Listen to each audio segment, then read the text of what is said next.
Bueno, sí queremos hacer una aclaración. Hoy nos demoramos un poquito para arrancar, pero vamos a tratar, porque hoy es feriado, pero los demás días vamos a tratar de respetar el horario, así que 6:30 vamos a estar comenzando para que todo aquel que necesite estar a las 8, 8:30 en su trabajo pueda llegar bien. Esa era la primera aclaración. La segunda aclaración es que hoy por ahí nos podemos tomar unos minutitos de más, pero por eso quería invitar al pastor, ya que está acá, si quiere darle la bienvenida de pastor a pastor. Muchas gracias. Muy buenos días, hermanos. Una alegría de estar nuevamente aquí. Pastor, bienvenido. Estamos felices de que nos acompañe en esta oportunidad. Sabemos de la trayectoria como pastor y también como evangelista de nuestra iglesia y estamos felices de que su presencia nos pueda ayudar en todo el temario que tiene en esta oportunidad. Muchas gracias, pastor. Bienvenido. ¿Sí? Entonces, ¿dejamos el tiempo con el pastor? ¿Sí? Bendiciones, pastor. Bienvenido. Gracias, pastor.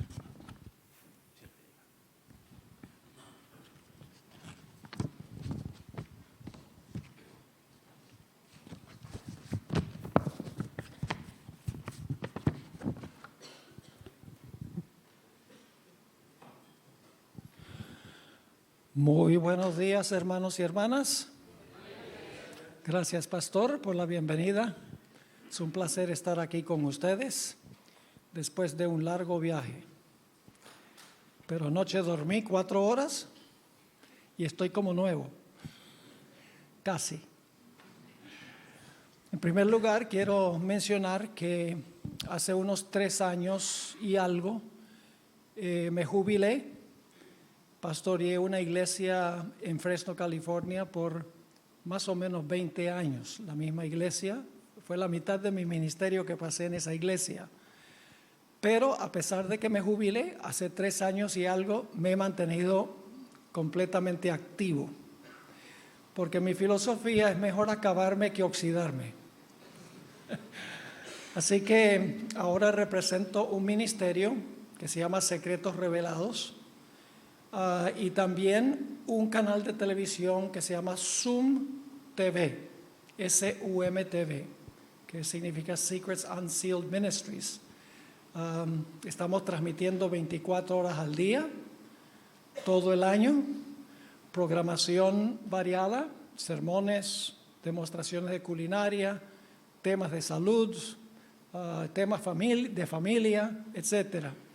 Al final del culto hoy van a recibir una tarjetica que les da información en cuanto a nuestro ministerio.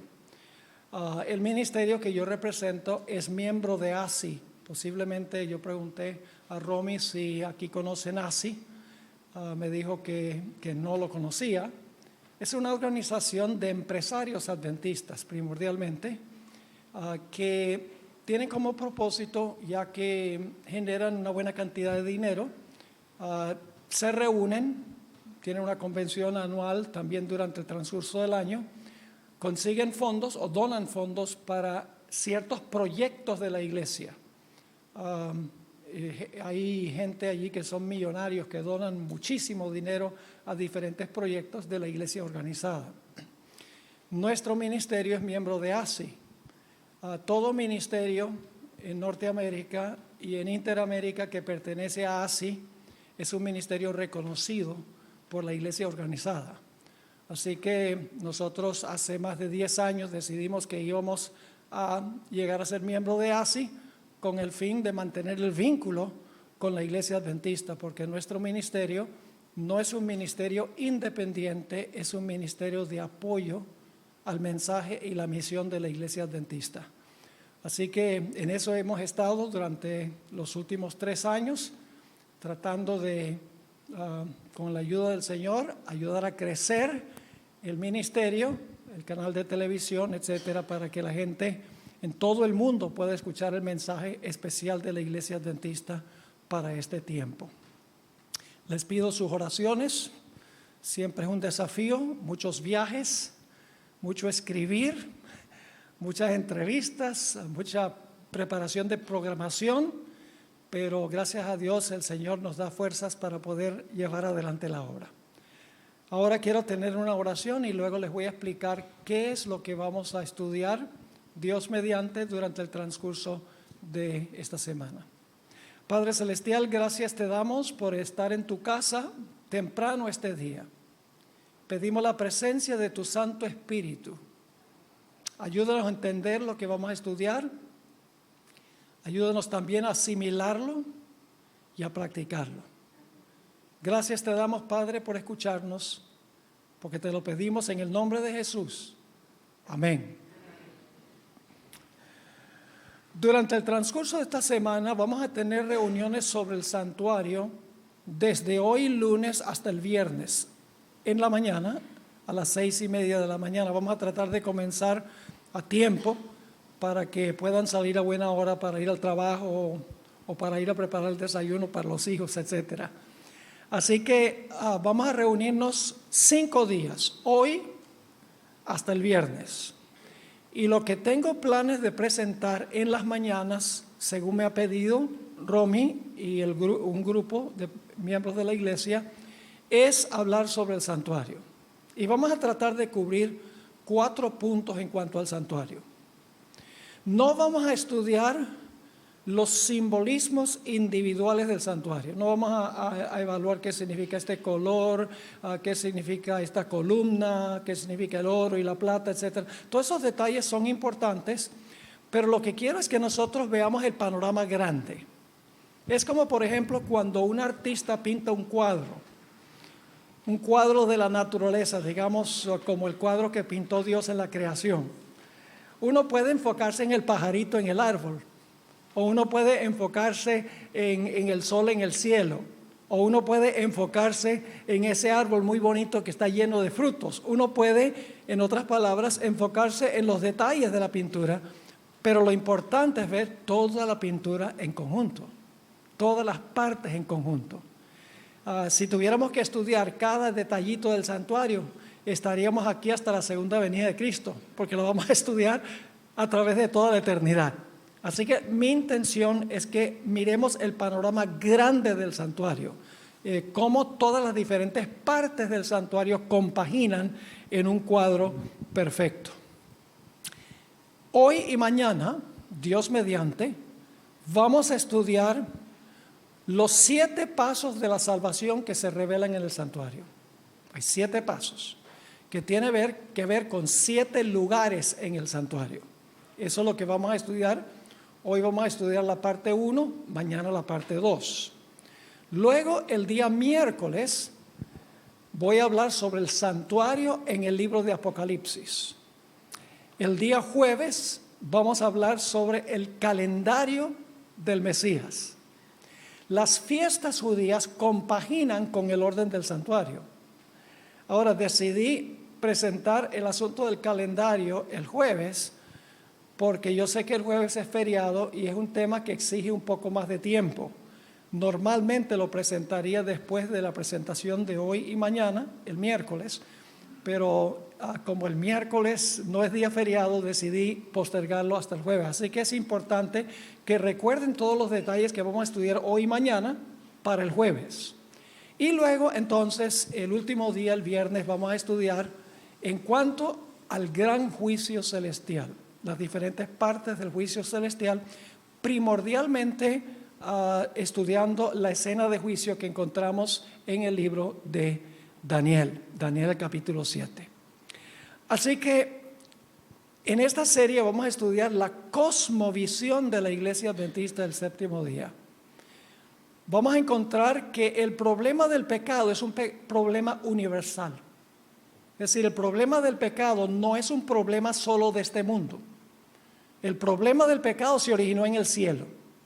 Involucra a todo el universo. Así que como el pecado es un problema universal, exige también una solución universal que convenza a todos los seres celestiales que Dios obró correctamente, que Dios obró correctamente en su forma de resolver el problema del pecado. Ahora, muchos cristianos creen y enseñan que la cruz es lo más importante, hablan de la cruz y la cruz y la cruz. Ahora, no me entiendan mal. La cruz es de crucial importancia, pero es solo uno de los pasos en el proceso de la salvación. Los otros pasos son igualmente importantes que la cruz. Y eso es lo que vamos a ver en el transcurso de nuestros estudios. Vamos a ver que cada paso que toma Jesús en resolver el problema del pecado, en realidad es tan importante como todos los otros pasos. Y esto es lo que hace que la iglesia adventista sea única en su género. Es la única iglesia en el mundo que entiende el santuario. Y por lo tanto es la única iglesia que entiende plenamente el plan de la salvación. Eso no lo digo con arrogancia, no lo digo de una forma petulante, es sencillamente la verdad, que la iglesia adventista, el santuario en realidad junta en un entero todas las doctrinas de la iglesia adventista del séptimo día. Ahora vamos en primer lugar a repasar todo lo que vamos a estudiar hoy y en el tema de mañana. 7 pasos que toma Cristo a través del santuario para resolver el problema del pecado. Los 7 pasos siguen el orden del santuario. En primer lugar, comenzamos con el campamento del santuario. Generalmente no empezamos con el campamento. Generalmente empezamos con el altar del sacrificio en el lugar, en el atrio del santuario. Pero en realidad el santuario comienza en el campamento a donde viven los pecadores. Vamos a encontrar que en el campamento, y estoy solo resumiendo los pasos ahora, lo vamos a estudiar más intensamente. Hoy vamos a estudiar los primeros 3 pasos. Dios mediante mañana vamos a estudiar los últimos 4 pasos en el santuario. Es de vital importancia recordar por qué es que el campamento es tan importante. El Señor Jesucristo murió en la cruz, pero antes de morir en la cruz, vivió en este mundo 33 años. Es decir, su vida fue mucho más larga que su muerte. ¿Por qué vivió Jesús en este mundo 33 años antes de ir al Getsemaní, donde le fueron puestos los pecados, y a la cruz? Sencillamente porque Jesús tenía que vivir una vida absolutamente perfecta. Porque si Jesús no hubiera vivido una vida perfecta, su sacrificio no hubiera sido aceptado por el Padre. Es decir, que en el campamento, que es el lugar donde vivían los israelitas, donde vivimos nosotros, por así decirlo, era necesario que Cristo viniera acá y tejiera un manto perfecto de justicia, una vida perfecta que le puede regalar a cada persona que a través del arrepentimiento reclama ese manto que Jesús tejió. Cada acto de obediencia de Jesús fue un hilo que le agregó al manto. Y cuando Cristo dijo, consumado es en la cruz, Jesús había tejido un manto de perfecta justicia que le puede regalar a cada ser humano arrepentido. La vida de Jesús es tan importante como su muerte. Porque si Jesús no vive una vida perfecta, su sacrificio en la cruz no hubiera sido aceptado por el Padre. Así que el primer paso de Jesús es venir al mundo, en nuestro campamento, vivir una vida perfecta para que pueda tomar esa vida perfecta, ese manto perfecto de justicia que Él desarrolló, para imputarnos o para acreditarnos ese manto si nosotros nos arrepentimos, confesamos nuestros pecados y tenemos fe en la vida que Él vivió. El segundo paso se realiza en el altar del sacrificio. Nosotros tenemos un doble problema. El primer problema es que la ley exige absoluta perfección. ¿Es así? La ley exige absoluta perfección. ¿Cómo no? ¿Cuántos de nosotros podemos ofrecerle a la ley lo que la ley exige? ¿Hay alguno aquí que puede ofrecerle a la ley absoluta perfección? Nadie puede. Si dicen que pueden, entonces ese es el primer pecado, porque son mentirosos. La Biblia dice, todos han pecado y están destituidos de la gloria de Dios. No hay justo ni aun uno. Es decir, no solamente tenemos nosotros un problema muy serio de que no podemos ofrecerle a la ley la vida perfecta que la ley exige, sino que si no le ofrecemos a la ley la vida perfecta que la ley exige, ¿qué exige la ley de nosotros? La muerte. Tenemos un doble problema. No hemos vivido una vida perfecta y como resultado estamos condenados a muerte. Ahora, ¿qué hizo Jesús en el Getsemaní en la cruz? El Señor Jesucristo tomó sobre sí los pecados de todo el mundo y sufrió el castigo de la muerte que nos corresponde a todos nosotros, para que Él nos pueda acreditar su muerte y así podamos nosotros no morir sino vivir.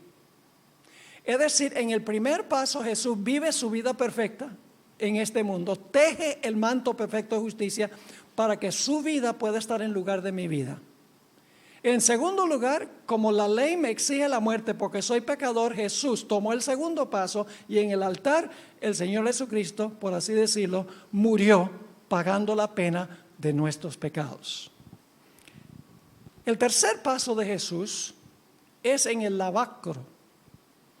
Es un mueble que muy poco enfatizamos, el lavacro. El lavacro, vamos a encontrar, representa la resurrección de Jesús. Se le llama el lavacro de la regeneración.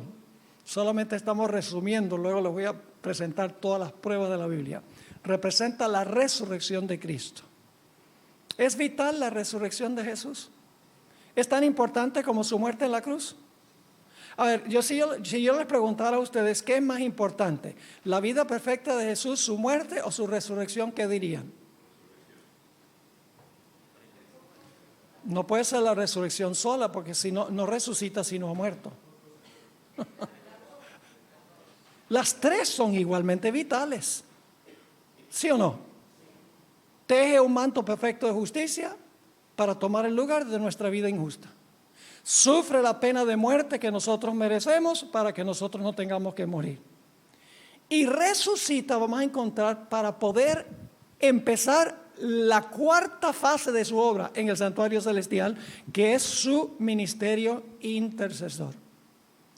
Ahora, ¿qué hace Jesús en el lugar santo? Todo esto lo vamos a estudiar en detalle con versículos bíblicos, etc. Ahora quiero que vean el cuadro grande. ¿Qué fue a hacer Jesús al cielo cuando ascendió después de su resurrección?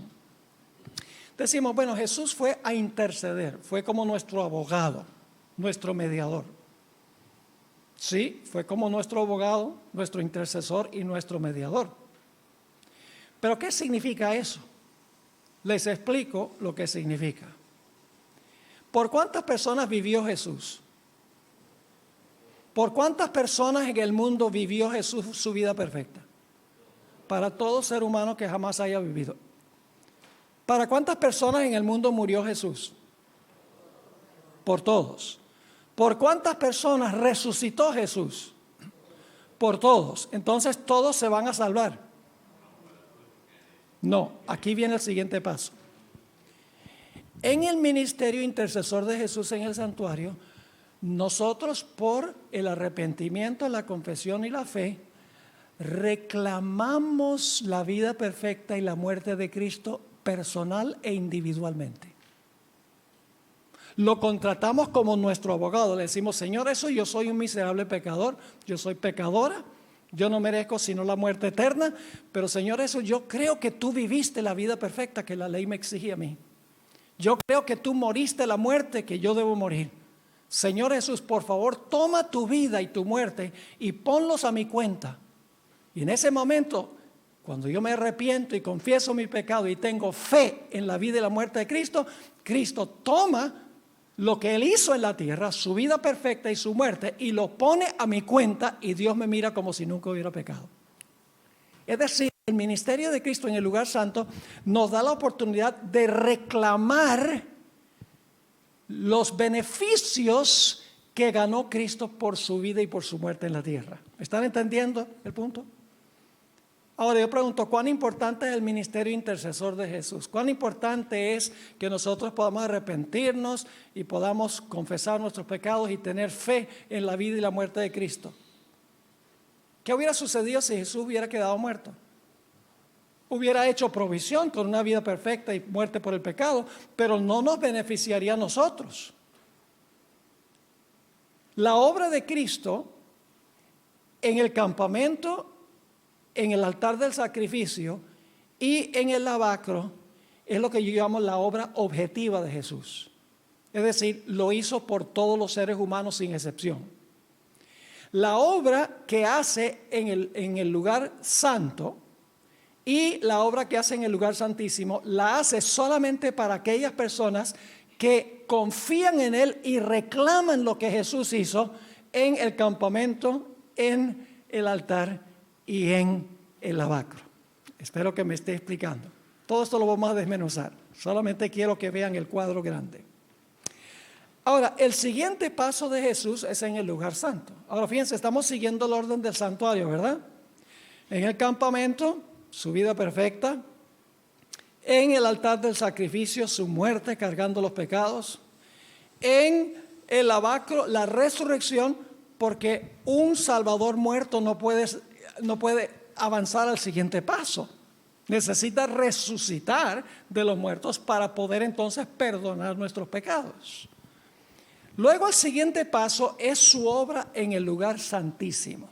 Fíjense, nos estamos moviendo del campamento al altar, al lavacro, al lugar santo y luego entramos al lugar santísimo, que es el quinto paso en el proceso de la salvación. Durante el transcurso del año en Israel, los pecados de los israelitas que se arrepentían, confesaban sus pecados y confiaban en el Mesías venidero, sus pecados entraban al santuario. Ahora, ellos quedaban limpios del pecado, pero el santuario quedaba contaminado. El santuario quedaba manchado con el registro del pecado que entraba cuando la gente metía sus pecados al santuario a través del intercesor. Por lo tanto, en determinado momento era necesario purificar el santuario de todos los pecados que habían entrado durante el transcurso del año. Esta doctrina es única de la Iglesia Adventista del Séptimo Día, la doctrina del juicio investigador. Ahora, ¿por qué razón es necesario que el Señor Jesucristo haga un juicio investigador? ¿Acaso Jesús ya no sabe quiénes se van a salvar y quiénes se van a perder? Claro que lo sabe. Entonces, ¿para qué un juicio? Muy sencillo.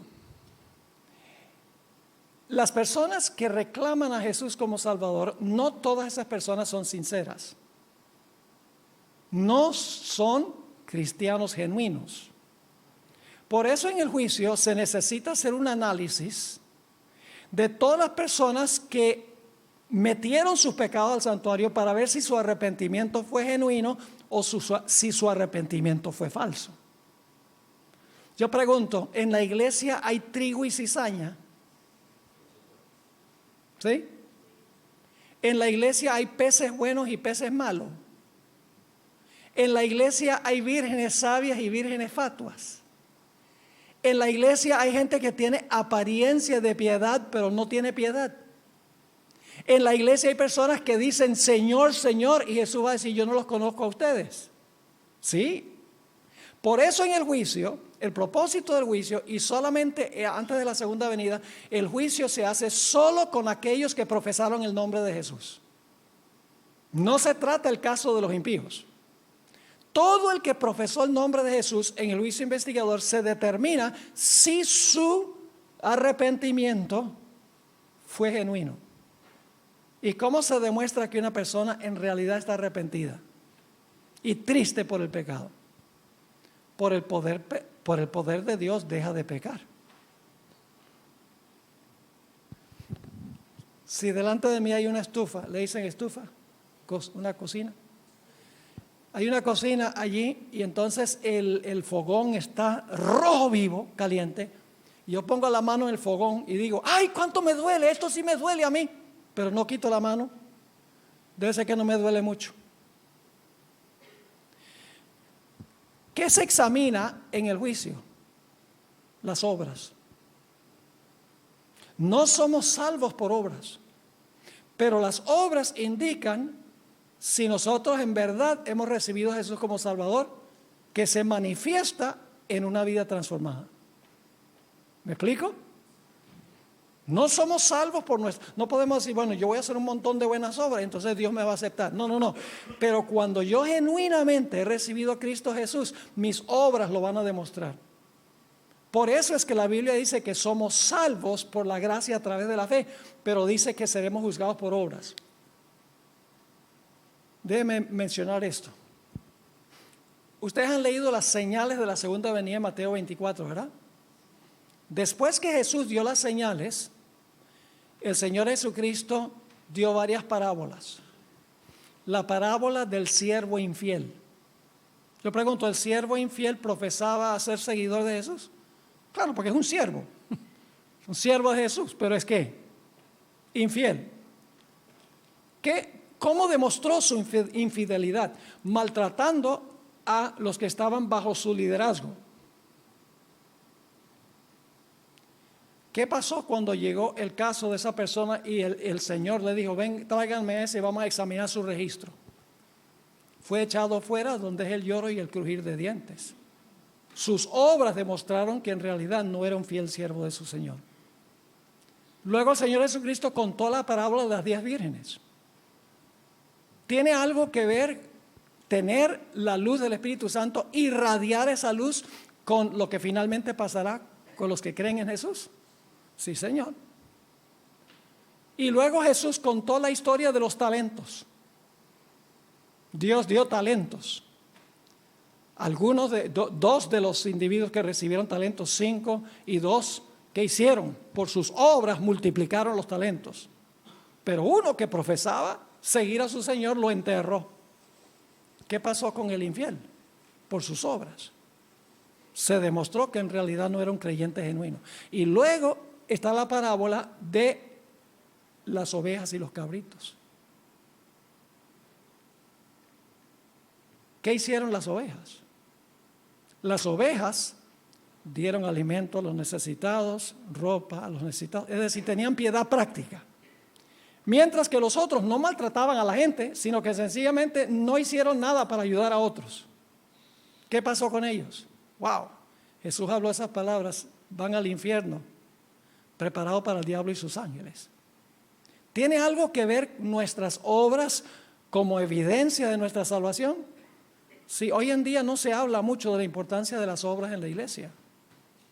Se habla mucho de la justificación. Y no me entiendan mal, la justificación es crucial, sin eso no hay nada.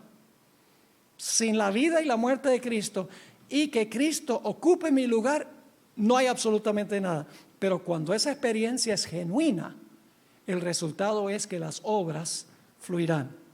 Y el propósito del juicio investigador, a partir de 1844 con los que murieron, terminando con los vivos, es evaluar su vida para ver si sus lágrimas fueron genuinas o si fueron lágrimas de cocodrilo.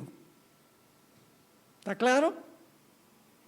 Y entonces cuando se examina cada caso, cuando se determina que la persona en realidad fue un creyente fiel en Jesús que se demostró en su vida, entonces esos pecados son purificados del santuario.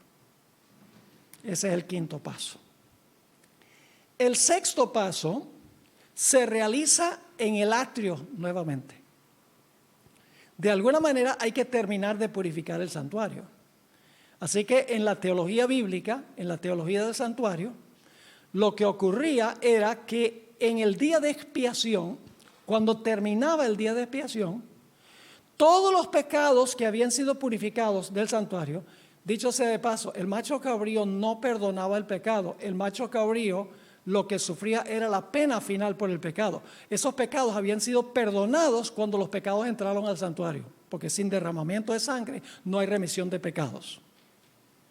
El macho cabrío, a pesar de que sufría la pena final, no perdonó esos pecados. Los pecados fueron perdonados cuando las personas se arrepintieron, confesaron sus pecados, confiaron en Jesús. En ese momento los pecados fueron perdonados por la sangre de Jesús. Pero toda la responsabilidad final por los pecados del pueblo de Dios caerán finalmente sobre el originador y el instigador del pecado, Azazel. Y eso se realiza en el atrio. El atrio representa la tierra. ¿Y cómo sabemos eso? Porque toda la obra de Cristo fue en la tierra, ¿verdad? El campamento, el altar del sacrificio, el lavacro, todos estaban en la tierra.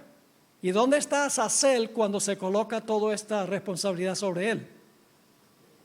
Dice, desciende un ángel del cielo con una cadena en su mano y desciende a la tierra para atar a Azazel. Es decir, ahora nuevamente Jesús sale, termina su obra en el lugar santísimo y ahora sale, la Biblia dice en Levítico 16:7, que llega a la entrada del santuario y el macho cabrío Azazel está allí en el atrio. Y entonces coloca sobre la cabeza de Azazel todos los pecados de los cuales la gente se había arrepentido, de los cuales ellos realmente habían confesado y confiado en los méritos de Jesús.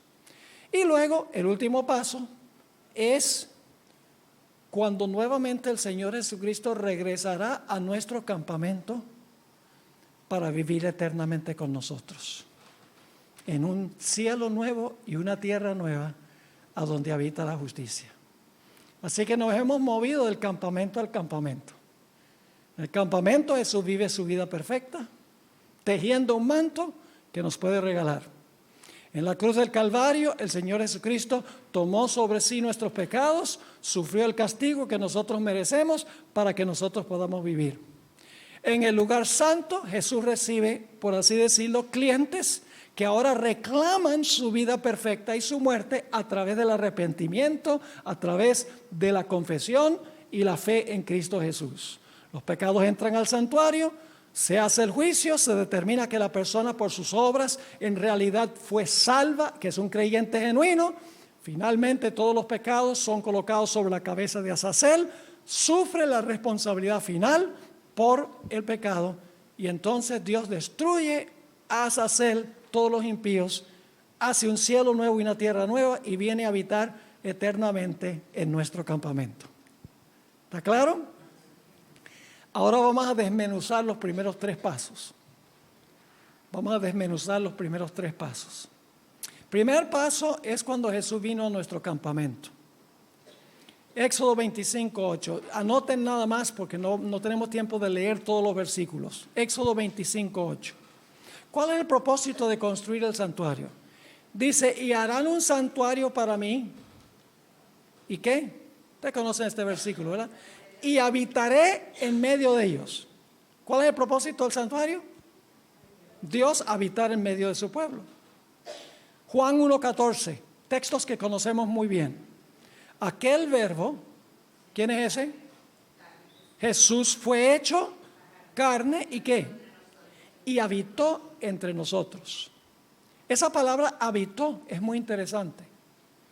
Es la forma verbal de la palabra tabernáculo. Es decir, se podría traducir que Jesús tabernaculó entre nosotros. Yo sé que esa palabra no existe en español. Armó su carpa o hizo su tabernáculo en nuestro medio. Es decir, vino a armar su carpa en nuestro campamento. Mateo 1 y el versículo 23, texto muy bien conocido también, dice, he aquí una virgen concebirá y dará a luz un hijo y llamará su nombre Emmanuel, que traducido es, ¿qué cosa? Dios con nosotros. Así que, ¿qué hace Jesús primero en el plan de la salvación? El Señor Jesucristo viene, toma nuestra carne y nuestro hueso y habita entre nosotros. ¿Por cuánto tiempo? Habita entre nosotros un periodo de aproximadamente 33 años. ¿Fue importante su vida? ¿Por qué Jesús no murió siendo un bebé? O como un adolescente. O aún como un adulto. ¿Por qué Jesús en realidad murió a los 33 años? Debe ser que su vida tiene una función muy importante, no solamente su muerte. Ahora, ¿por qué fue importante la vida de Jesús? Vamos a una profecía del Antiguo Testamento, Levítico 22, versículo 20 al 22. Levítico 22, 20 al 22. Cuando se ofrecía una víctima en el santuario, cuando se sacrificaba una víctima, ustedes saben que el sacerdote colocaba su mano sobre la cabeza de la víctima y confesaba el pecado del pecador sobre la víctima. Y entonces luego la víctima era inmolada, indicando que el pecado que había sido colocado sobre el animal era la causa de la muerte del animal. Ahora, fíjense qué característica tenía que tener esa víctima. Levítico 22, 20 al 22 dice: ninguna cosa en que haya defecto ofreceréis. La víctima tenía que ser sin qué. ¿Saben qué representa la víctima sin defecto? Representa la vida perfecta de Cristo. Sigue diciendo: ninguna cosa en que haya defecto ofreceréis, porque no será acepto por vosotros. Asimismo, cuando alguno ofreciere sacrificio en ofrenda de paz a Jehová para cumplir un voto, o como ofrenda voluntaria, sea de vacas o de ovejas, para que sea aceptado, ¿será qué? Sin defecto. Ciego, perniquebrado, mutilado, verrugoso, sarnoso o roñoso, no ofreceréis estos a Jehová, ni de ellos pondréis ofrenda encendida sobre el altar de Jehová. La falta de defecto físico en la víctima representaba la falta de defecto moral en Jesús. Es decir, lo físico representaba la perfección moral del Señor Jesucristo. Pero no solamente tenía que ser la víctima sin defecto, el sacerdote que ofrecía a la víctima tenía también que no tener defecto. Noten Levítico 21, 17 al 21. Levítico 21, 17 al 21. El sacerdote tampoco podía tener defecto. Dice allí: habla a Aarón y dile: ninguno de tus descendientes por sus generaciones que tenga algún defecto se acercará para ofrecer el pan de su Dios, porque ningún varón en el cual haya defecto se acercará.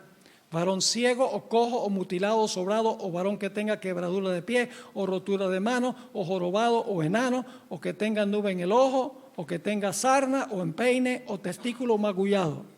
Ningún varón de la descendencia del sacerdote Aarón en el cual haya defecto se acercará para ofrecer las ofrendas encendidas para Jehová. Hay defecto en él, no se acercará a ofrecer el pan de su Dios. No solo la víctima no podía tener defectos, sino el sacerdote que ofrecía a la víctima tampoco. ¿Qué representaba la víctima? A Jesús. ¿Y a quién representaba el sacerdote? A Jesús. Y se dice: ¿cómo es eso? En el Antiguo Testamento se necesitaban dos símbolos. Se necesitaba un sacerdote y la víctima que el sacerdote ofrecía. Pero Jesús reúne las dos funciones en sí mismo. Porque dice en el libro de Hebreos que Jesús se ofreció a sí mismo. Es el sacerdote que ofrece su sacrificio. Y el sacerdote y la víctima no podían tener ¿qué? Ningún defecto. Esa es la vida perfecta de Cristo Jesús. Porque si la víctima tenía defecto, no iba a ser ¿qué? Aceptado por Dios. Entonces yo pregunto: si Jesús no hubiera vivido una vida perfecta, ¿el Padre hubiera aceptado su sacrificio? No. ¿Cuán importante es su vida? Crucial. Tan importante como su muerte en la cruz. Claro, porque si muere en la cruz, pero una víctima con defecto, el Padre no va a aceptar su sacrificio en nuestro lugar. Ahora, noten en cuanto al Cordero Pascual, Éxodo 12, 5 y 6. Éxodo 12, 5 y 6. Está hablando del Cordero Pascual, nuevamente las dos funciones. El Cordero sin defecto y luego el Cordero es inmolado. Como Jesús vivió una vida perfecta y luego Jesús murió. Dice en Éxodo 12, 5, el animal será sin defecto, macho de 1 año, lo tomaréis de las ovejas o de las cabras y lo guardaréis hasta el día 14 de este mes y lo inmolará. Fíjense, primero no tiene defecto y después que se determina que no tiene defecto, dice, lo inmolará toda la congregación del pueblo de Israel entre las 2 tardes. Ahora, ¿en quién se cumple esta idea de una víctima perfecta, sin defecto, y un sacerdote sin defecto? El Nuevo Testamento lo dice. 1 Pedro 1, 18 al 20 nos habla de la víctima. ¿Qué representaba la víctima sin defecto?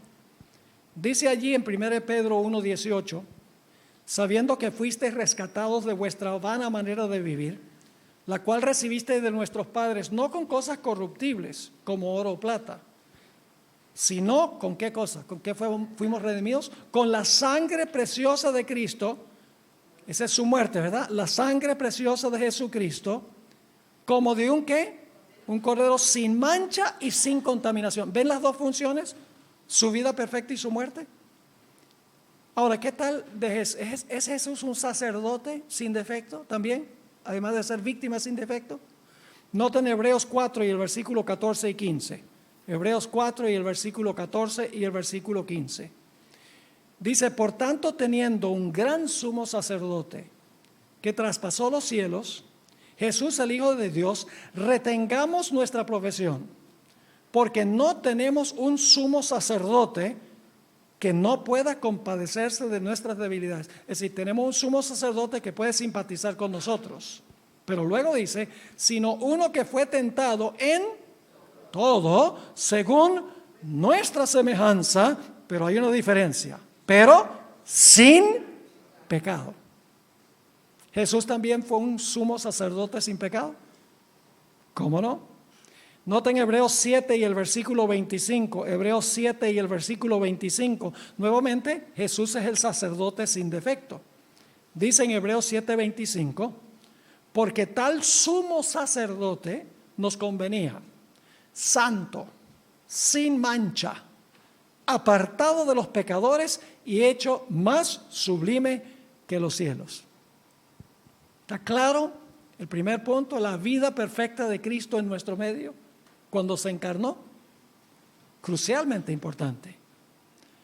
Ahora, el segundo paso, después de tejer el manto de perfecta justicia, después que vivió una vida perfecta que la ley nos exige a nosotros, a cada ser humano, el Señor Jesucristo ahora pasa a resolver el segundo problema que tenemos. No solamente no tenemos una vida perfecta para ofrecerle a la ley, sino como no le ofrecemos la vida perfecta, la ley dice tienes que morir.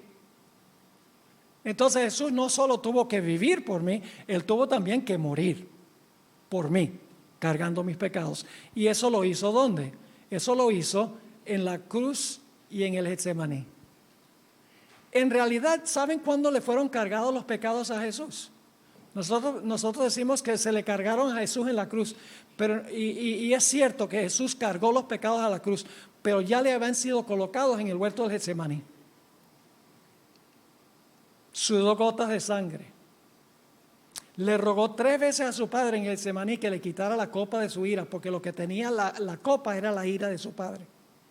Y la hermana White dice que en el Getsemaní él tenía angustia de quedar separado eternamente de su padre, pero cuando colgó en la cruz se le fue la angustia. Es decir, el gran sufrimiento de Jesús fue en el Getsemaní, la agonía de pensar que iba a quedar separado de su padre y jamás iba a ver otra vez a su padre. El pecado es horrible. Si ustedes quieren saber cuán terrible es el pecado, visiten el Getsemaní. Escuchen a Jesús clamando a su padre, sudando gotas de sangre, para que su padre le quitara la copa del sufrimiento. Así de terrible es el pecado. El pecado no se vence tratando de guardar la ley. El pecado se vence contemplando lo que el pecado le costó a Jesús. Lo que pasa es que estamos viendo demasiada televisión. Y la televisión lo que hace es confirmar el pecado. Pero cuando contemplamos a Jesús en el Getsemaní, clamando a su Padre en la cruz, Dios mío, ¿por qué me has desamparado? Yo digo, el pecado es horrible. Yo no quiero nada que ver con el pecado. Se vence contemplando a Jesús. No se vence tratando de llegar a ser mejores. Ahora, ¿qué textos de la Biblia hablan sobre Jesús como el sacrificio? Vamos a leer varios versículos. 2 Corintios 5, 21. 2 Corintios 5, 21. Uno de mis versículos favoritos en toda la Biblia. Dice allí, al que no conoció pecado, esa es su vida perfecta, ¿sí o no? Ese es el hecho que no tenía defecto. El que no conoció pecado, por nosotros lo hizo pecado. ¿Quién lo hizo pecado a Jesús? Al que no conoció pecado, dice aquí, por nosotros lo hizo pecado. Su propio Padre colocó los pecados nuestros sobre él. Nosotros le tuvimos por azotado, por herido de Dios y abatido, según Isaías 53. Porque Dios colocó en él los pecados de todos nosotros. Lo trató como merecemos nosotros ser tratados. Murió la muerte que nosotros debemos morir. Así que dice, al que no conoció pecado, por nosotros lo hizo pecado. ¿Con qué propósito? Para que nosotros fuésemos hechos justicia de Dios en Él. Para que nosotros en Él podamos ser reconocidos justos. Ay, hermanos y hermanas, qué lindo eso. Vamos a Gálatas 3:13. Todavía estamos hablando del altar ahora, de la muerte de Cristo. Gálatas 3:13. Cristo nos redimió de la maldición de la ley. ¿Por qué nos maldice la ley? Lo que dicen muchos cristianos es la ley es mala porque nos maldice. No, el problema no es que la ley es mala, el problema es que nosotros somos malos. La ley maldice a los desobedientes, no a los obedientes. ¿Es así o no es así? Claro que es así. Dice, Cristo nos redimió de la maldición de la ley. ¿Y cómo lo hizo Jesús? ¿Cómo nos libró Jesús de la ley que nos maldice porque somos pecadores? Porque la ley maldice el pecado. Hecho por nosotros maldición. Jesús tomó sobre sí nuestra maldición, nuestras transgresiones de la ley. Ustedes conocen ese texto más famoso de la Biblia. ¿Cuál es el texto más famoso de la Biblia? Juan 3:16. Porque de tal manera amó Dios al mundo que ha dado a su Hijo unigénito. ¿Por cuántas personas dio el Padre a su Hijo? ¿Por cuántos seres humanos? Por todo ser humano. Porque de tal manera amó Dios al mundo. Así que entonces todos se van a salvar. Ustedes acaban de decir que lo dio por todo el mundo. Oh, nos olvidamos que hay una segunda parte del versículo que tiene que ver con su obra intercesora. Para que todo aquel que en Él cree, en realidad, mejor traducción sería todo el que en Él tenga fe, no perezca, mas tenga vida eterna. Murió por todos, pero solo los que lo reclaman como Salvador se salvan. Y de eso vamos a hablar más adelante. Hebreos 2:9. Hebreos 2 y el versículo 9. Vamos a ver por cuántos murió Jesús. Pero vemos a aquel que fue hecho un poco menor que los ángeles, a Jesús coronado de gloria y de honra, a causa del padecimiento de la muerte, es decir, Jesús murió, para que por la gracia de Dios gustase la muerte por los salvos. ¿Gustase la muerte por cuántos? Por todos. Primera de Juan 2:1 y 2. Quiero que noten aquí que la muerte de Cristo fue por todo ser humano que jamás haya vivido en la historia del planeta. Su vida perfecta la vivió por todo ser humano que jamás haya vivido en la historia del planeta. No significa eso que todos se van a salvar, vamos a notar. Primera de Juan 2:1 y 2. Hijitos míos, estas cosas os escribo para que no pequéis. ¿A quién le está escribiendo Juan? A los creyentes, ¿verdad que sí? A los fieles, porque le dice hijitos míos. Hijitos míos, estas cosas os escribo para que no pequéis. Y si alguno hubiera pecado, abogado tenemos para con el Padre, a Jesucristo el justo. Y Él es la propiciación por nuestros pecados, es decir, por los pecados de los fieles. Y no solamente por los nuestros, sino también por los de todo el mundo. ¿Por cuántos pecados murió Jesús? Murió por los pecados de Saddam Hussein. Murió por los pecados de Hitler. Todos, sin excepción. Jesús murió por todos los pecados. Todos los pecados le fueron cargados a Él. Isaías 53, 5 y 6. Muy bien conocido esto. Isaías 53, 5 y 6. Casi tienen que buscarlo porque lo han leído un montón de veces. Algunos hasta se lo saben de memoria. Mas Él herido fue por nuestras rebeliones, molido por nuestros pecados. El castigo de nuestra paz fue sobre Él y por su llaga fuimos nosotros curados.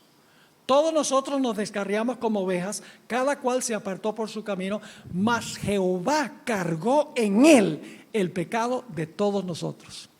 ¿El pecado de cuántos? De todos. Permítame leerles un par de citas del Espíritu Profecía. Mensajes Selectos, tomo 1, página 364. En la cruz del Calvario, Él pagó el precio de la redención de la raza humana. ¿Qué hizo Jesús en la cruz? Pagó el precio de la redención ¿de cuántos? De la raza humana. En el mismo libro, Mensajes Selectos, tomo 1, página 378 y 379, encontramos las siguientes poderosas palabras. El peso está hablando de Jesús en el Getsemaní, el peso de la culpabilidad de todo pecado recayó sobre el alma divina del Redentor del mundo. Hermanos y hermanas, hay gente que se suicidan por un sentido de culpa por sus propios pecados. ¿Pueden ustedes imaginarse cómo se sintió Jesús llevando la culpa de todos los pecados que jamás se han cometido, se están cometiendo y se van a cometer? Nosotros no podemos entender eso. Sigue escribiendo. Los malos pensamientos, las malas palabras, los malos actos de cada hijo e hija de Adán exigían una paga que recayó sobre Cristo. ¿Cuántos de los pecados recayeron sobre Cristo? Dice ella, de cada hijo e hija de Adán, pues había llegado a ser el sustituto del hombre. Aunque no era suya la culpa del pecado, su espíritu fue desgarrado y magullado por las transgresiones de los hombres, y aquel que no conoció pecado llegó a ser pecado por nosotros para que pudiéramos ser justicia de Dios en él. Qué linda cita. Ahora tenemos que ir al tercer paso, y ese será el último paso por hoy. El tercer paso es el lavacro. Ahora, estamos siguiendo la obra de Jesús, ¿sí? ¿Cuál es el primer paso de Jesús? Vino a vivir a nuestro campamento para vivir su vida perfecta. Luego, ¿a dónde fue? Al altar del sacrificio, que representa la cruz. ¿Cuál es el siguiente mueble? El lavacro. Escuchen bien. El lavacro está entre el altar y el lugar santo. Tiene que representar algo que ocurrió después de su muerte y antes de comenzar su intercesión. No sé si me entendieron el punto. El lavacro está entre el altar, que representa su muerte, y el lugar santo, que representa el comienzo de su intercesión. Así que el lavacro tiene que ser algo que ocurrió entre su muerte y el comienzo de su ministerio en el lugar santo del santuario celestial. Ahora, ¿qué representa el lavacro? El lavacro representa la resurrección de Jesús. Vamos a, sí. ¿Repetir el mismo pensamiento otra vez? Sí. ¿A dónde se encontraba el lavacro? Entre el altar y el ministerio en el lugar santo. Entonces el lavacro tiene que representar algún evento que ocurrió entre la muerte de Cristo, representada por el altar, y el comienzo de su intercesión, representado por el lugar santo. La resurrección de Cristo. Noten Tito 3, 4 y 5. Pero cuando se manifestó la bondad de Dios, nuestro Salvador, y su amor para con los hombres, nos salvó. No por obras de justicia que nosotros hubiéramos hecho. Es decir, no nos salvó porque nosotros somos buenos, porque somos obedientes, porque hacemos buenas obras. No, no somos salvos por obras. Somos salvos por gracia a través de la fe para obrar. Pero las obras no ganan la salvación. Así que dice, pero cuando se manifestó la bondad de Dios nuestro Salvador y su amor para con los hombres, nos salvó. No por obras de justicia que nosotros hubiéramos hecho, sino por su misericordia, por el lavamiento. ¿Con qué se lava uno? ¿Qué estaba en el lavacro? Agua. Por el lavamiento de la regeneración. ¿Qué significa regenerar algo? Significa que algo murió y hay que darle vida de nuevo. Déjenme leerles la definición que dan los eruditos en cuanto a la palabra palingenesia. Palingenesia. Son dos palabras griegas. Palin significa otra vez y genesia, comienzo o vida. Un diccionario de palabras griegas define la palabra palingenesia de la siguiente manera. La palabra deriva de palin, que significa de nuevo, y Génesis, comenzar. Y por lo tanto significa un nuevo Génesis. La palabra regeneración significa un nuevo Génesis. Ya sea en sentido de volver a la existencia, volver de la muerte a la vida, o renovación a una existencia más elevada, regeneración en el sentido usual de la palabra. Es decir, los diccionarios definen esta palabra como volver a la existencia, volver de la muerte a la vida. Eso significa el lavamiento de la regeneración. Ahora, hablemos un momentico entonces de lo que ocurría con el sacerdote en el Antiguo Testamento. Cuando el sacerdote ofrecía a la víctima, ¿se manchaba de qué? Estaba manchado de sangre, las señales de la muerte. Porque tenía toda la evidencia del sacrificio del animal, de la muerte del animal. ¿Qué tenía él que hacer antes de poder entrar en la siguiente función de su obra? Tenía que lavarse de todo vestigio de la muerte. Toda mancha de la muerte tenía que dejar atrás. Yo pregunto, ¿el Señor Jesucristo, cuando resucitó, se despojó de una vez por todas de la contaminación de la muerte? Sí, pues la muerte contamina. Y los israelitas le dijeron, ni siquiera toquen el cuerpo muerto, porque la muerte contamina. Ahora, noten Romanos 6, 9 y 10. Romanos 6 y el versículo 9 y el versículo 10. Van a encontrar que el lavacro significa que Jesús simbólicamente se lavó de todo vestigio de la muerte. Resucitó, fue regenerado, volvió a la existencia, que es la definición de la palabra que dan los expertos en el idioma. Dice en Romanos 6, 9 y 10, sabiendo que Cristo, habiendo ¿qué? Resucitado de los muertos, lavamiento de la regeneración, ya no ¿qué? Ya no muere. La muerte no se enseñorea más de él, porque en cuanto murió, al pecado murió una vez por todas, mas en cuanto vive, para Dios vive. Es decir, en el sistema del Antiguo Testamento, el sacerdote tenía que purificarse de todo vestigio de la muerte porque acababa de sacrificar el animal que representaba a Cristo Jesús, para poder entonces entrar en su siguiente función, que era interceder por los pecadores. Así que cuando Jesús resucitó, se purificó, por así decirlo, la regeneración lo purificó completa y totalmente de todo vestigio de la muerte, como el sacerdote tenía que limpiarse de todo vestigio del sacrificio del animal. Ahora, vamos a tratar un último punto en cuanto al lavacro. ¿Cuándo perdona Dios nuestros pecados? ¿Perdonó Jesús todos los pecados de los pecadores en la cruz? Saben que yo hago esta pregunta casi en todos los lugares donde yo voy, y la gente dice, sí, Cristo perdonó los pecados en la cruz. Pero no es así. Cristo no perdonó todos los pecados en la cruz. Cristo perdona los pecados cuando reclamamos lo que Cristo hizo en la cruz. Cuando reclamamos su vida perfecta que vivió en nuestro medio. En ese momento perdón, porque el perdón es algo individual. Su vida y su muerte es por todos. ¿Me están entendiendo lo que estoy diciendo? Ahora vamos a leer un pasaje muy interesante. Romanos 4, 22 al 25. Romanos 4, 22 al 25. Está hablando aquí de Abraham. Por lo cual también su fe, la fe de cuando Abraham creyó a Dios, le fue contada por justicia. Si cuando tenemos fe, la justicia de Cristo está en nuestro lugar. Sigue diciendo, y no solamente con respecto a él se escribió que le fue contada, no solamente a Abraham, sino también con respecto a nosotros, a quienes ha de ser contada, esto es, a los que ¿qué? A los que creemos. ¿Cuándo es que la justicia de Cristo nos es acreditada?